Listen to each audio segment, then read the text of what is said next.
Hello, Kim Voigt from embody-light.com. And hello, my lovely Erik.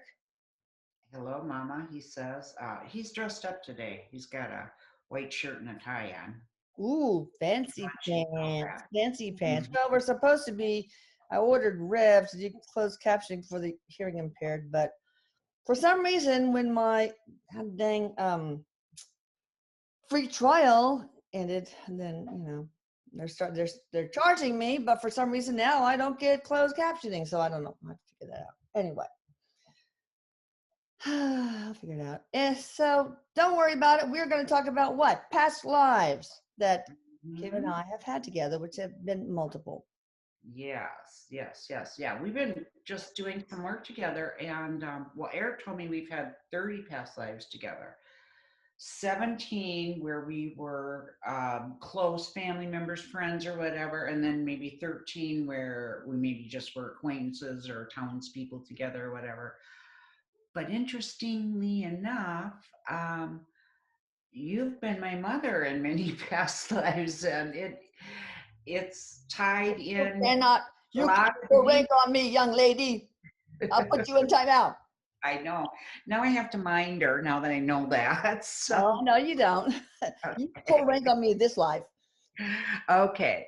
So I guess it started out, and it makes Eric just said it's a good subject to talk about because it's really going to help other people understand how to tie those details in. But Yeah. so the first one we got to, some of them we remembered, but some of them were from past life regressions. So Eric had told us that we needed to go to Atlantis. He says there's another one we got to go to too. He's cluing me in about. Okay. But what we found was, I don't know, do you want to talk about it? That was the one where we went, I was your child, and your dad and your sister, they were like some kind of council. Oh, yeah. Council Yeah. members.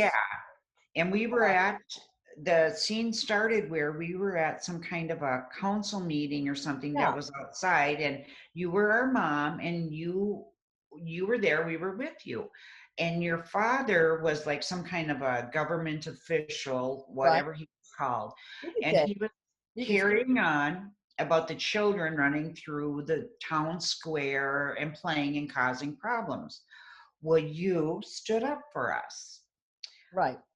I will say His one thing. wife, Wait, this is really go interesting ahead. because um, there was one time where my father came over to visit, and Arlene was like 18 months old, and she was kind of crawling. I was sitting right next to my father, a little space between, and Arlene crawled up on the back of the couch, and her little foot grazed his cheek just like that. And he got so pissed that he grabbed her foot and yanked her to the ground. And my sister Laura, I mean, they took my father back home, later, no big deal. My sister Laura, after they left, came out from the hallway, beat red, and got so pissed off at me that how dare you not keep your granddaughter in check. It's like, what are you talking about? I mean, Oh my she's God, 18 she was months old. 18 months old. It's like, hey, she just a Same child. thing. It's like, so it's really interesting. That was a She bleed got through. so mad. I Mhm. felt like a corner dog. Oh my God, what's happening? Because she never acted like this. We're best friends. What are you talking about? What are you talking about? So I said, because I invited her to live with her husband in my home because she had lost her job and they were having a hard time. And all mutually agreed upon contracts. And I just said, okay, if you don't like it here, you leave. And they left and lived with my father. And then that's when everything fell apart. They fed lies to my father, and she convinced my father to leave her everything. So that was the beginning of the end of my relationship with my father, and unfortunately with my sister. But I've forgiven her, and I'm going to call her today and just make everything right. Anyway, go ahead. Well, Interesting. Eric It's so made a little interesting. It all comment ties on in. that. I know, but he just made a little comment on that was actually for the best because um, you wouldn't have wanted Laura around Arlene, Okay. around the baby. That just wouldn't have been good. Oh, She wasn't a person that had patience for children. Erik says ever. okay. Okay. So did she have children, Laura? Yes, but she lost. They disappeared, and nobody knows what happened to them. She tried to search for them. She hitchhiked all over the nation, and eventually, you know, a trucker found her under an overpass, freezing to death. She had a T-shirt, thong, you know, thong sandals, and blue jeans in 20-degree weather, and he took her under his wing, taught her how to drive trucks, and she met her now wonderful husband, and they drove trucks together for a long time. So So the children were kidnapped? nobody knows. We don't know if her common law husband sold them on the black market, or if they were just taken to by child protectors. We don't know. But she was looking for them. I think she just came home one day and they were gone. So Hmm. I'll nobody. have to I panel with Erik later at another time about that, find out what yeah. happened there. Yeah, that would be interesting. Yeah, so then if we continued then into this lifetime, so you stood up for us, and your sister was furious. Okay, so Laura was married, your sister in this lifetime, Laura, was married to your father in that lifetime, and he was the government official. She was furious that you spoke up and stood up for us kids, and she was yelling at you, you can't talk to him like that. So then, I don't know, they put you in jail for talking to him like that. I forgot that detail. Yeah, Erik just reminded me. just for a couple of days. That was a Well, so then we got out. We thought we were having some kind of a celebration because our mom was out and we were outside and we were in some kind of enclosed tent. And yeah. your It was an Atlantean holiday anyway. It wasn't because I yeah. was out, but Well, we were celebrating because you were out. yeah. But your father came along with a knife and stabbed you and killed you in Behind the curtain. through the curtain, right? Right, right. Through, yeah. In front of us kids. Erik, I was your child, and Erik was your child also in that life. I don't remember who else was. I know Stephanie Perez was your sister, and your daughter Christina was your sister in that life. I don't remember who else were the children. There were a few more. Yeah, I don't know. I can't remember. But Erik took it especially hard because, because you're twin flames, and Yeah. it's worse when a twin flame dies. Mhm. And so he committed suicide at age 17 in that lifetime. Yeah. And then Okay, it so started the whole pattern. Was that the beginning of the pattern? I can't oh, remember. Was that that the was at the slide? beginning of the pattern. Erik told us that went back to Atlantis because in the beginning of Atlantis, the Anunnaki kidnapped people and forced them to work in the mines to get Yeah. gold. Yeah. Back then, people lived to like 300,000 years and you couldn't get out of the mines. So people would kill themselves to get out. And then that's when the government, who also considered themselves a religion, made up the rule that if you committed suicide, that The what they sin. told everybody, you commit suicide, it's a mortal sin and you go to hell. Yeah. That's what they came up with so people would quit committing suicide. Wow. But so if we look at that, like for me, I've had abandonment issues. It started there. I've been afraid to speak my truth. It just kind of all ties in because I saw something when I was very little. Also, when children see something, they think it's their fault. Oh, yeah. So naturally, us kids did because we were the rowdy ones running around being kids and we got you killed. Oh, yeah. Yeah. But I know Erik's telling me to tell you good did come out of that life Of um, course. for your surviving children. I vowed I'd never give up my spirituality, and I became a high priestess in that life. And the other interesting thing, I believe through for you in that life, Rune was your husband in that life. Like, oh, this is interesting. Yeah. Yeah, this all goes back to the money. Okay. Yeah.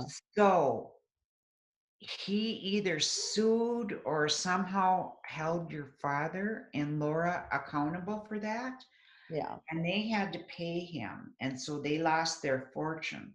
And so Laura was furious. She blamed you rather than themselves because they did something wrong and lost their money. I don't know if it was a fine or what exactly it was, but he sued and He won. sued for everything they're worth. And so Hmm. this lifetime, she got it back. But Right. That's what one thing I've started it. learned through my sessions with you is that, of course, these are all mutually agreed upon contracts. I mean, she and my father are not bad guys. I mean, they actually sacrificed a lot to play these parts. I mean, they're not evil. I mean, Mhm. it takes a lot to put yourself on the line to suffer your reputation. It does. And so it's like there's never anything to forgive. There is No. that's the biggest epiphany I got with sessions with you. There's never anything to forgive. Mhm. Okay? Never, never, never, never. These are just experiences, they're spiritual contracts, they're lessons. And so when you have somebody that you're at odds with in your life, you have to ask yourself, what is this person, what did we agree upon before we incarnated? Mhm. And what part of what are they sacrificing of Yeah. themselves to do to create this animosity?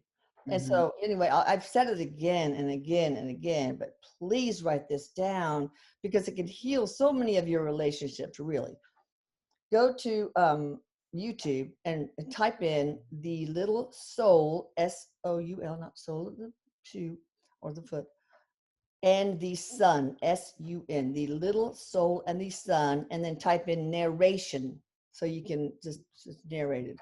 It is written by Neil Donald Walsh, the author that did the famous series. Well, the first book was Conversations with God, Mhm. and it's a children's book, so don't be put off by the childlike thing, but it's very short, thank God. And also it is the best thing I've ever seen that explains spiritual contracts, and it can be so healing because Mhm. it's like, the little other little souls, well, can you please, you know, come down in life with me and betray me? It's like, yeah, but are you going to remember? Because I'll forget, and I won't remember that I am part of the light and, that kind of thing. So it's so important that you watch this. Mhm. There's another good book. I think there's actually a couple called Radical Forgiveness Oh, that really explains to you how you can, how there really is nothing to forgive because you've come in and you've asked those people to play out those roles. oh, wow. It's an Radical excellent book. forgiveness. Oh, God. Radical Is it, Forgiveness. is there a YouTube too, or I can just listen to? No. I'm not sure if there is. I'd have to look. But yeah, Eric's just Oh, saying, Eric's going, Mom, what you gotta, and you explained it, but what people gotta realize is, so you're both on the other side, planning your life to come into incarnate with. You're both very bright souls. You're a part of God. You're a bright soul. That person yeah. that comes into your life to push your buttons has got to completely downgrade their energy and forget who they are so they can carry out that mission. Yeah. Because before you came in, you were both, both of God light beings. And Yeah. they had to really drop down their mission or drop down their energy to play out that role for you and forget who Yeah. they were. Yep. Not easy.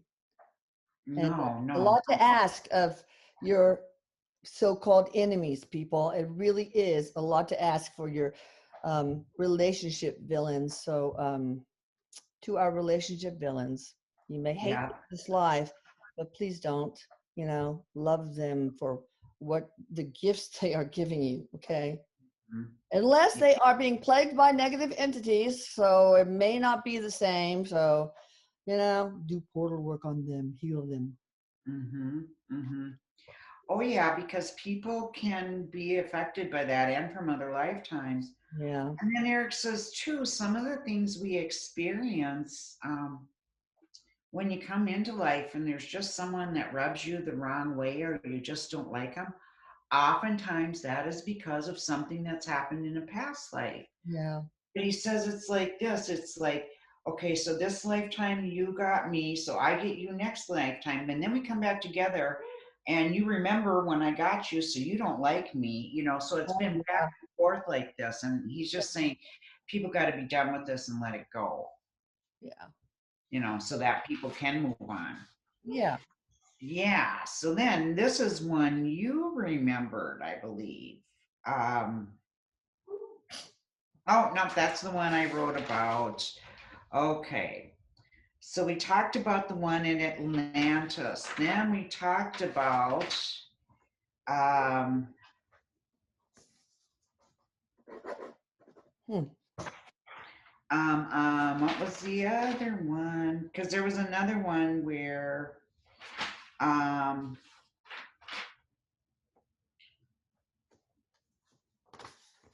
where you had died also. I'm trying to recall what I'm that. always dying. Was it the I, one in the India? oh, no, I remember.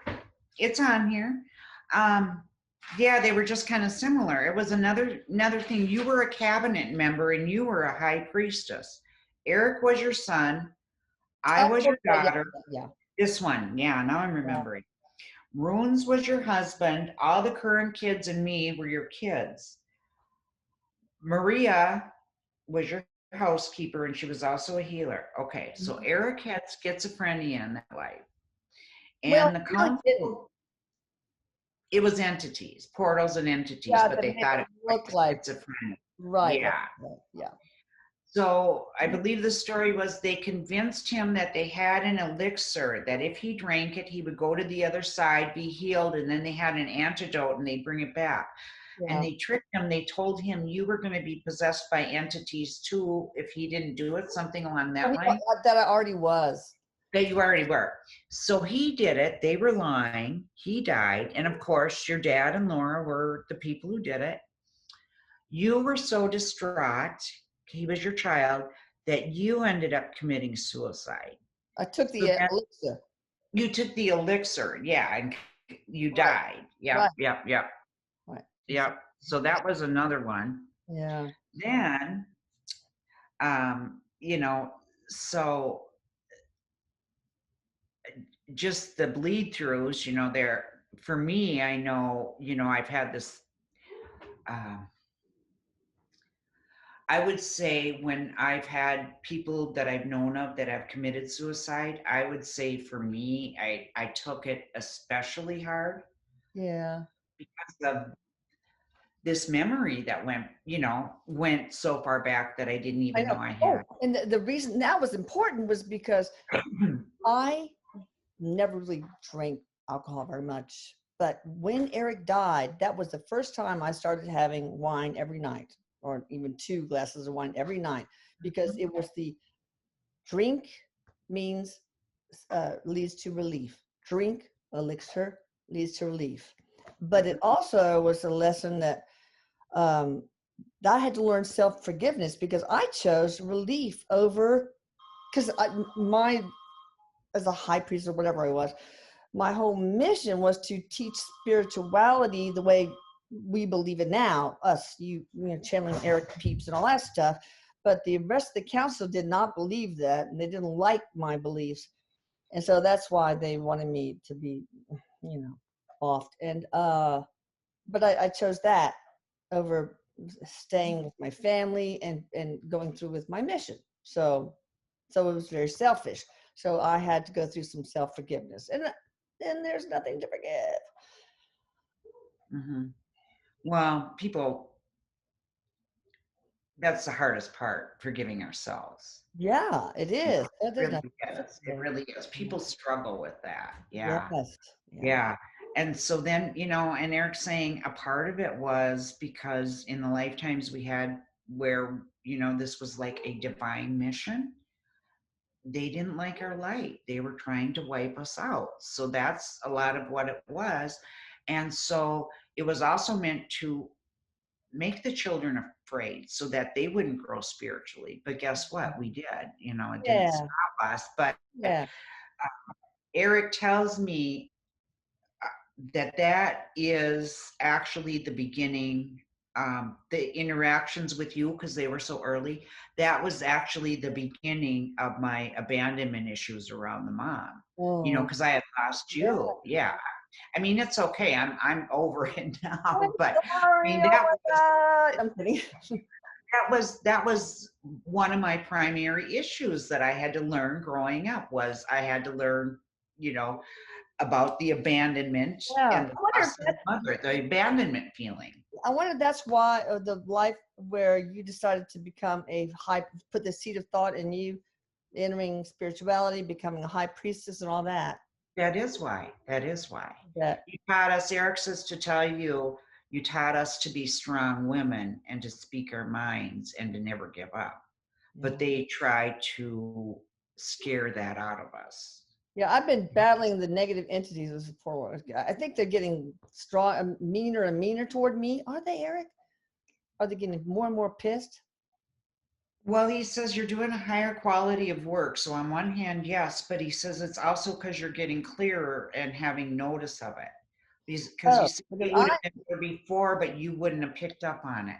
but I'm standing up to him and saying, you don't know, Because we're stronger. man.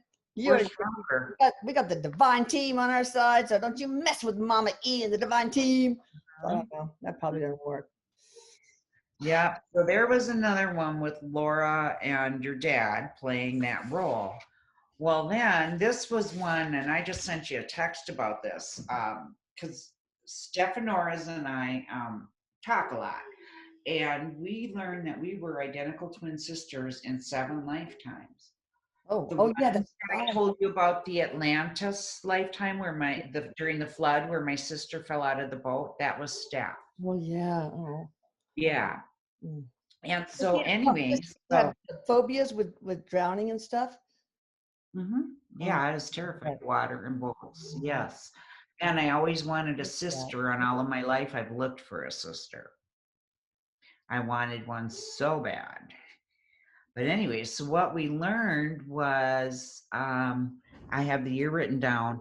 Um, my name was Daniel. No, Steph's name was Daniel. My name was Martin. We were born in 1946 in a ranch in Wyoming. You were our mother. You were a light-skinned African American woman. Who, me Erik was, or you were. Stephanie?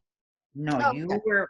Me and Stephanie were identical twin boys. okay. Oh, You gave birth to us in no. 1846 in a ranch in Wyoming. You were light skinned, Mhm. so partially Caucasian, partially African American. Okay. Erik was your husband. He was Native American. Okay. During the birth, there were complications. I came out first. The cord was wrapped around my neck. They were able to, get me out. I was okay, but you had complications. You hemorrhaged. Oh, which Steph I was had done, born. Michelle. That's interesting. I had a massive abruption and almost died having Michelle. Bleed through, bleed through. Eric's saying bleed through, bleed. Oh, I'm getting goosebumps. Oh, Bleed through. wow. Yeah. So Michelle was born. There was another Native American woman there trying to help you, trying to get the bleeding to stop, and it couldn't stop, and you died. Erik, when I had Steph in hypnosis, and she's telling me this, and I started crying because I was feeling. I mean, I was an infant, so I didn't know the difference, but I was feeling the emotions of Erik Oh, when he lost the love of his life, giving birth to his children. So you died, and then Erik ended up marrying this other Native American woman that was helping you give birth. She was your friend, Eric's telling me. okay. Oh, good. And they had 7 children altogether. Well, that's nice. Yeah. So that was very interesting. Timer, Erik, you two timer. I'm kidding. Well, you were gone. I know. I'm just teasing. And then Eric died at around 54 in that lifetime, I think it was. Yeah, and then so we were left to raise these little kids, or the kids that were still at home. Then the government came and took us. Have you ever heard of Buffalo Soldiers? Oh yeah, yeah. Oh Where yeah. they force you to fight for the country Yeah. that they're holding you captive in. Well, um, we weren't exactly this. We were like a bounty hunters. So that's what we did. They took us and they made us be. We were like considered buffalo soldiers, but we were bounty hunters. We were collecting all the escaped prisoners and people that were wanted and stuff. Yeah. That's what we were doing in that lifetime. Interesting. Such detail. Yeah, so that was really interesting. Steph didn't recognize any of the other kids, so I don't think they were any of your. Well, she doesn't Okay. know my kids, but I think she would recognize if they were yours. Okay. Yeah, yeah. So that was interesting. So there were three of them where we lost each other, Oh, and it had an impact on all of us, whether we realize it or not. But the reason Eric wanted us to talk about this today, because he's just saying, isn't it just so beautiful how everything's come full circle? yes. Did you ever think you're gonna meet someone who lived, 1,000 miles away and Oh say, "Hi, no. I'm your lost daughter." I know. you So know, beautiful. It's so beautiful. And it's it so is. beautiful how the channeling Eric family too. So many of us are part of the same And, soul he's brought family. it all together. Yeah, he says we're all fractals of Archangel Michael. We're all related. All of the channeling Eric people and channeling Eric meetings. Wow. Yeah, That's cool. That, yeah, yeah, that's yeah. special. And so he says, like, there's, people who are carrying sadness in other lifetimes. When you've lost a child or lost someone really close to you, it's so painful. Oh And God, so tell me they're about it. carrying this pain from other lifetimes and they're waiting for the next shoe to drop, so to speak. Yeah. But he says what people don't realize is quite often they're right back with the ones that they loved and that they lost, and it all came full circle and it's all coming back together now. And isn't it beautiful that you got to find out about all that? Yeah, that's very awesome. And just to relieve some of that anxiety and know where that came from. Yep, that's wonderful. Hmm. Good. All right. Well, Eric, you want to get back to work? I do, he says. All right. Thank you, Kim. This was very wonderful and healing. I hope it's healing for a lot of other people out there too. Y'all check her out at um, embody-light.com. And I love you, Kim. And thank you for all you do. Eric, Thank you. And Eric says, I love you too, Mom. I love you. See you Okay, take care. later. You too. Bye. Okay.